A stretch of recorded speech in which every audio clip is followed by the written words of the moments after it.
18 अप्रैल को रात में गोपालगंज जिले के कटिया थाना अंतर्गत मुजहा गांव में जो घटना घटी अति निंदनीय है।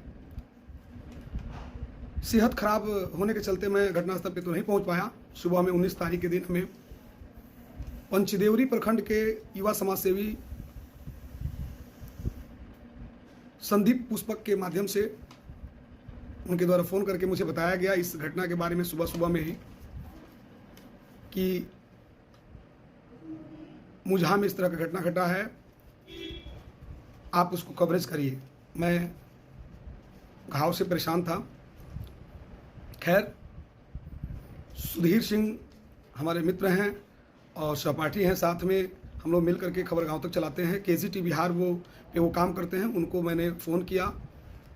प्रकाश ओझा जी जो समाज भारत चलाते हैं उनको भी मैंने बात किया और वो भी हमसे बात किए और वे लोग पहुँचे घटनास्थल पे। सबसे पहले कोई मीडिया पहुँचा तो वो है केजीटी बिहार और समाज भारत। और मैं बिहार पुलिस के गोपालगंज पुलिस को धन्यवाद देना चाहता हूं कि कार्यक्रम के 24 घंटे के अंदर उन लोगों ने जो मुख्य आरोपित थे उन लोगों को गिरफ्तार कर लिए हैं और बाकी लोगों के लिए छापेमारी भी वे लोग कर रहे हैं। काफ़ी सजग हैं और पुलिस ने बड़े दिमाग से और बड़े ही सहूलियत तरीके से इस घटना को पूर्ण रूप से जानने का और इसके बारे में सब कुछ करने का प्रयास किया। खैर, घटना घटी, प्रशासन समय से पहुंचकर काम किया। कुछ सामाजिक कार्यकर्ता भी पहुंचे, गांव के लोगों ने भी वहां पहुंच करके अपने उपस्थिति दर्ज किया। लेकिन एक बात समझ में नहीं आ रहा है, किसी भी नेता, मुखिया प्रत्याशी हो या मुखिया प्रतिनिधि हो, को कुव्वत नहीं है कि वहां पहुंचकर एक खुल कर बोल सके कि एक खास और विशेष समुदाय के 14 लोगों के द्वारा ये अंजाम देना एक गलत संकेत है, समाज के लिए गलत संकेत है। ये नहीं बोला किसी ने, अब तक किसी ने नहीं बोला, किसी नेता ने नहीं बोला, किसी जनप्रतिनिधि ने नहीं बोला। खैर छोड़िए उस बात को, उसके लिए कुव्वत नहीं है, क्योंकि वोट बैंक की राजनीति होती है यहाँ पे और वोट लेने के लिए, सारे वोट लेने के लिए धर्म और जाति की बात सामने आती है। अगर किसी उच्च कोटि के लोगों के द्वारा, किसी उच्च जाति के लोगों के द्वारा इस तरह का घटना किया गया रहता तो अब तक बहुत सारी चीज़ें सामने आती। खैर, उसके लिए मैं नहीं कहूँगा, लेकिन सिकंदर जो इस दुनिया में नहीं रहा, अभी उसका भाई, उसका बड़ा भाई धर्मेंद्र गोरखपुर के एक निजी अस्पताल में भर्ती है, उसका इलाज चल रहा है। उसका सूद लेने के लिए किसी जनप्रतिनिधि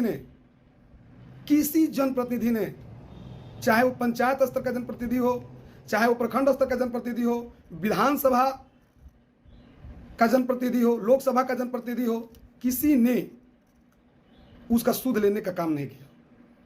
इसे क्या कहेंगे? साथ ही आप लोगों को हम ये भी बताएं कि पक्ष और विपक्ष किसी भी चीज़ को लेकर, किसी भी मुद्दा को लेकर के आपस में टकरा जाते हैं, लड़ जाते हैं, लेकिन ये मुद्दा क्या इतना छोटा मुद्दा है कि इसके लिए पक्ष विपक्ष के कोई आदमी बोलने के लिए तैयार नहीं है। यहाँ तक भी कि कोई अपने पेज से, कोई अपने सोशल मीडिया के माध्यम से भी इस तरह की घटना को के बारे में कुछ कहने से अब तक परहेज रख रहा है। क्यों? क्योंकि दलित परिवार का एक छोटा सा और गरीब और कमज़ोर आदमी के घर ये घटना घटा है। या फिर सामने चुनाव है तो चुनाव को लेकर के और कोई बात मुंह से ऐसा ना निकल जाए कि वोट कट जाए, वोट बैंक पर प्रहार हो जाए। तमाम चीज़ें हैं, कई चीज़ों पर हम फोकस करने का प्रयास कर रहे हैं।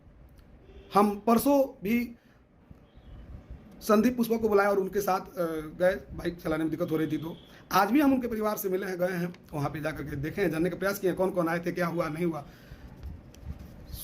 हालात जानने का प्रयास किया मैंने।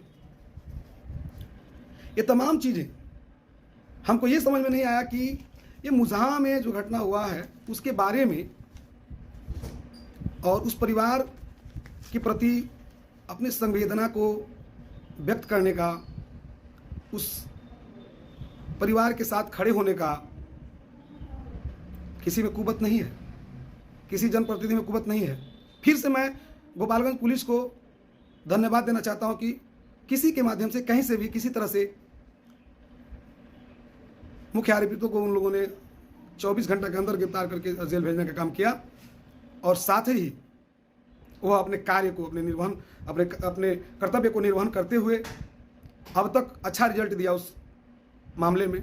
लेकिन उस परिवार के लिए कोई जनप्रतिनिधि, कोई नेता, कोई पक्ष विपक्ष या कोई क्यों नहीं खड़ा हो रहा है, ये प्रश्न है।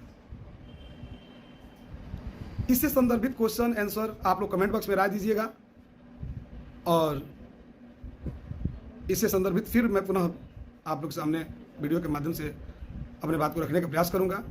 अगले वीडियो में मुलाकात होगी, तब तक के लिए विदा लेते हैं। नमस्ते, प्रणाम, जय हिंद।